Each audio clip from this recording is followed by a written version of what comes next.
La rencontre de Genève, organisée par la communauté internationale, dans le but de venir en aide à la République démocratique du Congo, menacée selon les organisateurs à une crise humanitaire dans certaines parties du pays, a réuni une enveloppe de 528 millions de dollars. Absent de la rencontre, le gouvernement congolais avait estimé que la situation humanitaire au pays n'était pas si alarmante que prétendaient les organismes internationaux. Le gouvernement congolais exige d'être impliqué à la gestion des fonds récoltés. Parler de la crise humanitaire en RDC, pendant que le pays n'est pas en guerre, pendant que le pays n'est pas sous tutelle, alors là, nous avons crié au scandale.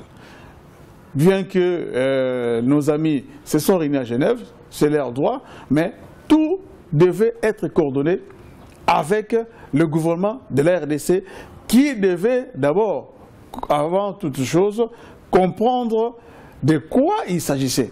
Plusieurs mouvements des droits de l'homme et partis politiques de l'opposition avaient stigmatisé la politique de la chaise vide adoptée par la République démocratique du Congo face à cette réunion. D'aucuns trouvent déplacer l'exigence de l'exécutif congolais d'être associé à la gestion de ces fonds, d'autant plus qu'ils auraient été récoltés en son absence. D'autres, par contre, estiment que les donateurs ont l'obligation d'impliquer le gouvernement congolais quant à l'utilisation de ces fonds.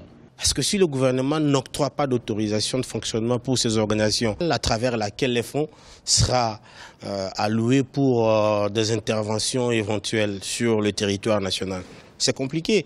Donc, à mon avis, le gouvernement doit impérativement être associé à l'orientation de l'utilisation de ces fonds.